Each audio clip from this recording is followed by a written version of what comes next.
Sistem keamanan komputer. Sistem keamanan komputer adalah suatu sistem yang dirancang untuk melindungi komputer, perangkat keras, perangkat lunak, dan data dari ancaman yang dapat merusak atau mengaksesnya secara ilegal. Keamanan komputer mencakup berbagai tindakan, kebijakan, dan prosedur untuk memastikan kerahasiaan, integritas, dan ketersediaan informasi serta sistem yang ada. Tujuan keamanan komputer. Tujuan ini dibagi menjadi 3. Yang pertama, kerahasiaan atau confidentiality, yaitu menjamin bahwa informasi hanya dapat diakses oleh individu yang berwenang.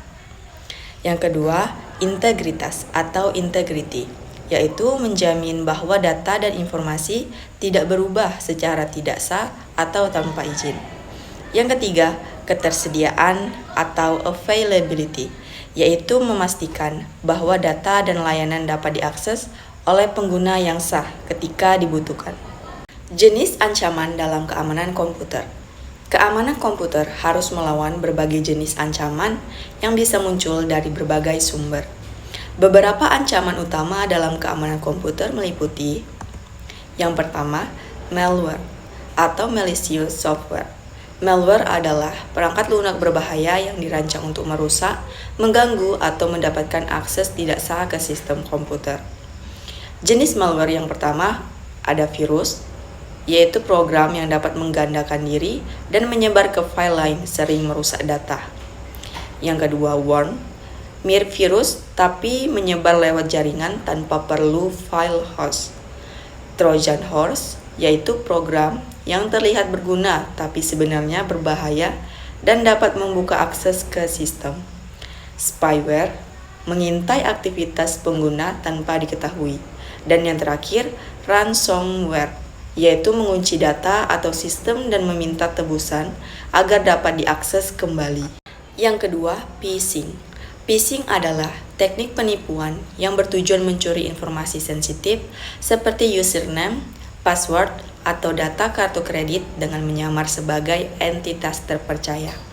Biasanya lewat email atau website palsu. Yang ketiga, serangan denial of service atau DOS. Serangan DOS bertujuan membuat layanan komputer atau jaringan tidak dapat diakses oleh pengguna yang sah dengan membanjiri server dengan trafik palsu hingga overload. Yang keempat, man in the middle atau MITM. Serangan ini terjadi ketika penyerang menyisipkan diri di antar komunikasi dua pihak tanpa diketahui, sehingga dapat mengintip, mengubah, atau mencuri data yang dikirim. Yang kelima, password attack.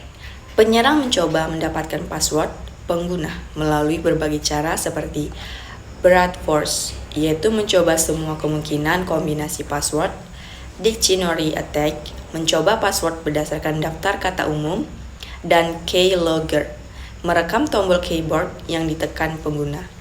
Yang keenam, exploitation of software vulnerabilities. Penyerang memanfaatkan kelemahan atau bug pada perangkat lunak untuk mendapatkan akses atau menjalankan kode berbahaya seperti buffer overflow, SQL injection, dan cross-site scripting atau XSS. Yang ketujuh, insider threat atau ancaman dari dalam.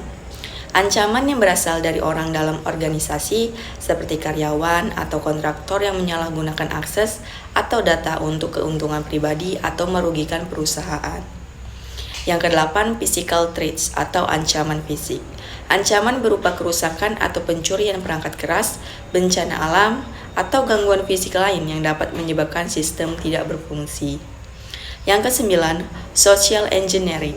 Teknik manipulasi psikologis untuk membuat seseorang mengungkapkan informasi rahasia atau melakukan tindakan yang membahayakan keamanan sistem. Jenis-jenis keamanan sistem komputer. Keamanan sistem komputer terdiri dari berbagai aspek yang saling melengkapi untuk melindungi perangkat keras, perangkat lunak, data, dan jaringan dari ancaman dan serangan. Berikut ini jenis-jenis keamanan sistem komputer yang penting diketahui. Yang pertama, keamanan fisik atau physical security. melindungi perangkat keras, infrastruktur, dan fasilitas komputer dari ancaman fisik seperti pencurian, kerusakan, bencana alam, atau akses tidak sah secara langsung. Contoh tindakan keamanan fisik seperti penggunaan kunci pintu, CCTV, dan penjagaan keamanan, lalu ruangan server yang terkunci dan memiliki kontrol akses khusus. Dan yang terakhir, penempatan perangkat di lokasi aman dan dari bencana seperti banjir atau kebakaran. 2. Keamanan jaringan atau network security. Melindungi jaringan komputer dari akses tidak sah, penyedapan, dan serangan yang dapat mengganggu komunikasi data antar perangkat. Contoh teknik keamanan jaringan yaitu firewall untuk memfilter lalu lintas jaringan, Virtual Private Network atau VPN untuk enkripsi koneksi jarak jauh, ada sistem deteksi intrusi atau IDS dan sistem pencegahan intrusi IPS. Dan yang terakhir, penggunaan enkripsi data saat transmisi. 3. Keamanan data atau data security. Melindungi data dari kehilangan, pencurian, dan perubahan yang tidak sah. Menjaga kerahasiaan, integritas, dan ketersediaan data. Contoh metode keamanan datanya yaitu enkripsi data saat penyimpanan dan pengiriman, backup data secara rutin dan penyimpanan cadangan di tempat terpisah, dan yang terakhir pengaturan hak akses terhadap data. Yang keempat, keamanan aplikasi atau application security. Melindungi aplikasi dari serangan yang memanfaatkan celah keamanan seperti bug, celah akses, dan kesalahan konfigurasi. Contoh praktik keamanan aplikasi seperti pengujian keamanan aplikasi atau security testing, penggunaan firewall aplikasi web atau WAF, atau pembaruan dan patching aplikasi secara rutin, dan yang terakhir, validasi input untuk mencegah serangan seperti SQL injection dan XSS. Yang kelima, keamanan sistem operasi atau operating system security. Melindungi sistem operasi dari akses tidak sah dan serangan yang dapat merusak fungsi sistem atau mencuri data. Contoh tindakan keamanan OS seperti pengaturan hak akses pengguna atau user privilege, penggunaan antivirus dan anti-spyware, update patch keamanan secara rutin, dan yang terakhir monitoring activities system. Yang keenam, keamanan pengguna atau user security. Melindungi akun pengguna dan mengontrol akses ke sistem berdasarkan identitas dan otorisasi. Contoh metode keamanan pengguna seperti autentikasi, contohnya password, biometrik, two-factor authentication. Yang kedua, pengelolaan hak akses berdasarkan peran, contohnya role-based access control. Dan yang terakhir, edukasi pengguna tentang bahaya keamanan dan praktik aman. Yang ketujuh, keamanan informasi atau information security. Melibatkan kebijakan, prosedur, dan kontrol untuk melindungi seluruh informasi agar tetap aman selama siklus hidupnya. Contoh kebijakan keamanan informasi. Yang pertama, kebijakan penggunaan perangkat dan data. Yang kedua, prosedur penanganan insiden keamanan. Dan yang terakhir, audit dan kepatuhan terhadap standar keamanan. Selanjutnya, praktik terbaik dalam keamanan sistem komputer. Dalam menjaga keamanan sistem komputer, ada berbagai teknik dan metode yang digunakan untuk melindungi data, perangkat, dan jaringan dari ancaman dan serangan. Berikut penjelasan dari beberapa teknik dan metode penting. Yang pertama, gunakan password yang kuat dan unik. Password merupakan garis pertahanan pertama dari akses tidak sah. Ciri-ciri password yang kuat: minimal 8-12 karakter, kombinasi huruf besar, huruf kecil, angka, dan simbol, tidak menggunakan informasi pribadi seperti nama, tanggal lahir, dan lain-lain. Tidak menggunakan password yang sama di banyak akun. Tips tambahannya yaitu gunakan password manager untuk menyimpan dan mengelola password dengan aman. Dan yang terakhir, ganti password secara berkala.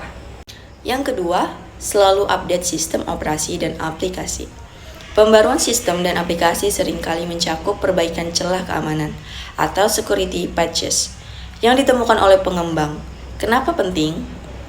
Nah, celah keamanan yang tidak ditambal bisa dimanfaatkan oleh hacker. Sistem yang up-to-date lebih tahan terhadap serangan malware dan exploit.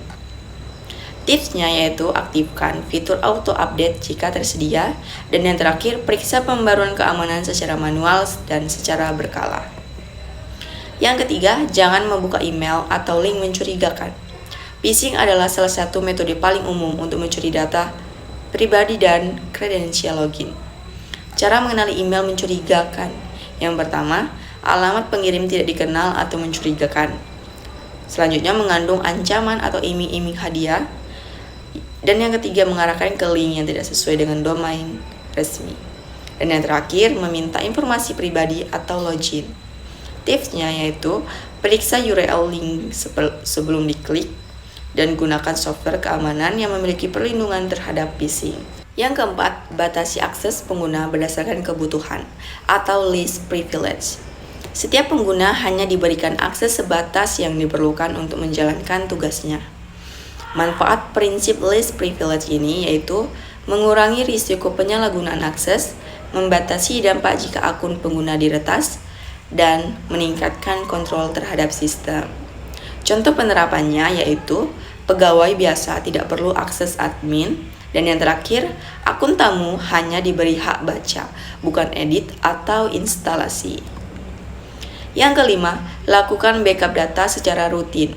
Backup penting untuk mencegah kehilangan data permanen akibat serangan ransomware, kerusakan perangkat, atau kesalahan pengguna. Tips backup yaitu gunakan aturan 3-2-1, yaitu 3 salinan data, 2 media berbeda, 1 salinan di lokasi berbeda, atau offline atau cloud. Yang kedua, uji backup secara berkala untuk memastikan data dapat dipulihkan. Dan yang terakhir, gunakan backup otomatis agar tidak lupa. Yang keenam, edukasi pengguna tentang risiko keamanan. Pengguna yang tidak paham risiko keamanan bisa menjadi titik lemah dalam sistem. Materi yang perlu diedukasi yaitu seperti cara membuat password yang aman, bahaya membuka file atau link mencurigakan, praktik aman saat menggunakan internet dan email, dan yang terakhir, pentingnya update dan backup data. Cara edukasinya seperti pelatihan rutin, sosialisasi kebijakan keamanan TI, dan yang terakhir, simulasi serangan cyber, contohnya phishing test.